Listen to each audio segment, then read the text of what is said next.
शैतान बहू। शैतानी ऐसी चीज है जो एक बार घुस जाए तो निकलती बड़ी मुश्किल से है। रीमा जी की बहू बिन्नी बहुत शांत मिजाज की थी, ना किसी से ज्यादा बात करती और ना ही किसी से ज्यादा मिलती जुलती। वैसे बहू अच्छी है, ज्यादा लपड़ तपड़ में नहीं रहती, कम बोलती है, कम सुनती है। नहीं तो पड़ोसन की बहू सारा दिन घर के बाहर लोगों का जमावड़ा लेकर खड़ी होती है। लेकिन रीमा को क्या पता था, जो शांत है वही असली तूफान का कारण बनने वाला है। माँ, मेरा शेविंग ब्लेड नहीं दिख रहा है, न जाने कहाँ चला गया। तभी ससुर की जोर से चिल्लाने की आवाज आती है। अरे भैया, अरे ये ब्लेड यहाँ किसने रखा? ये क्या, ब्लेड, और वो भी ससुर जी की कुर्सी पर? लेकिन ये ब्लेड तो सन्नी के कमरे में होता है ना, वहां से कौन यहाँ रख देगा? अरे मुझे क्या पता, मैंने तो बस बहू को बोला था कि मेरी चेयर के पास चाय रख दे, मैं नहा कर आ ही रहा हूँ।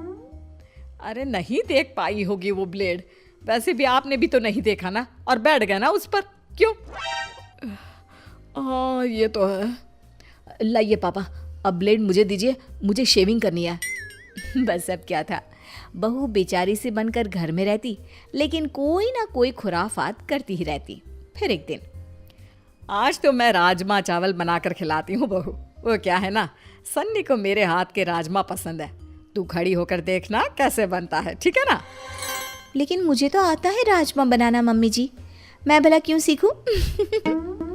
अरे चुप रह, सुना नहीं मैंने क्या कहा?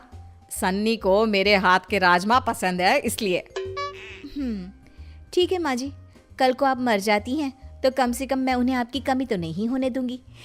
चलिए आप ये राजमा बनाना मुझे सिखा ही दीजिए।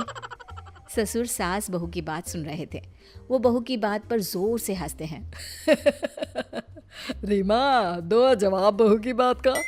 हाँ जी, तो बात यह है कि सास इसलिए बहू को नहीं सिखाती कि वो मर जाए तो बहू बेटे को माँ की कमी महसूस ना होने दे, लेकिन मैं तुझे इसलिए सिखा रही हूँ क्योंकि अब से मैं आराम से बैठा करूंगी और घर में तू राजमा बनाएगी, समझी? बहू को सास की आराम परस्ती वाली सोच पर गुस्सा आ जाता है। बड़ा ये आराम करे, ये मलाई खाए, ये पार्टी करे, और मैं नौकरानी। अब बताती हूँ कि कैसे बनता है राजमा। सास तो राजमा बनाकर चली जाती है, बहू जल्दी से खुद किचन में खड़े खड़े ही खाना खाती है और फिर बचे खाने में ढेर सारा मिर्ची पाउडर डाल देती है। मेरा तो पेट फुल, अब पता चलेगा कैसे बनता है राजमा। सन्नी आता है और माँ प्लेट में बेटे को खाना देती है, लेकिन ये क्या, जैसे ही वो खाना खाता है, माँ पानी, पानी नहीं, चीनी, अरे चीनी भी नहीं, रसगुल्ला, माँ रसगुल्ला दे दे, बहुत तेज मिर्ची डाली है। हैं, ये क्या हो गया, मैंने तो थोड़ा सा मिर्च पाउडर डाला था। तभी दिखावा करती बहू भी वहां आ जाती है। माँ जी बहुत ज्यादा भूख लगी है, जल्दी से खाने को कुछ दे दो ना। ये रुको, मैं खुद ही ले लेती हूँ। हाँ तो खुद ही ले लेना, इसमें करने की क्या जरूरत है? वो माँ जी इसलिए क्योंकि वो क्या है ना, आप ही ने तो कहा था कि मैं आपसे बिल्कुल ऐसे ही राजमा बनाना सीख लूँ, तो जब तक खाऊंगी नहीं पता कैसे चलेगा कि कैसे बनाना है, कैसे बने हैं क्या? अरे नहीं नहीं, तुम रहने ही दो, तुम मत खाना, बहुत सारा मिर्च है इसमें, और प्लीज ऐसे राजमा तो बिल्कुल मत बनाना। सास को बहुत गुस्सा आता है कि बेटा ऐसा कैसे बोल रहा है, भाई कल तक तो ऐसे ही राजमे को उंगली चाट चाट कर खाया करता था, लेकिन फिर भी ये सवाल रह गया कि मिर्च आई कहाँ से? बहू, मैंने तो राजमे में मिर्च बहुत कम डाली थी, फिर कहाँ से मिर्ची आई? क्या है माँ, उस पर शक क्यों कर रही हो? अरे वो क्यों करेगी, और माना कि जलन के मारे वो ऐसा कर भी दे तो वो क्या खुद खाने की जिद करती? क्या माँ, उम्र हो रही है तुम्हारी। माँ भी समझ जाती है कि उसकी उम्र तो हो रही है, लेकिन मिर्च इतनी ज्यादा। खैर, बहू की शैतानियां तो बढ़ती ही जाती है, वो ना कुछ देखती ना कुछ सोचती, बस कुछ ना कुछ शैतानियां करती रहती। फिर एक दिन हम लोग ना थोड़ा घूमने जा रहे हैं।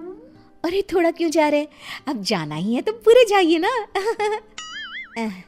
मजाक कर रही हैं आप? अरे नहीं नहीं, क्यों? हम क्यों मजाक करेंगे? बड़ी मजाकिया हैं आप। अच्छा सुनिए ना, कल से हम लोगों के बगान में पानी दे देना ना। और हाँ, वहाँ कोई भी पौधा मरना नहीं चाहिए, नहीं तो। नहीं तो क्या है? एक तो मदद करेंगे, ऊपर से धमकी। अरे ना जी ना, ये बर्दाश्त नहीं होगा।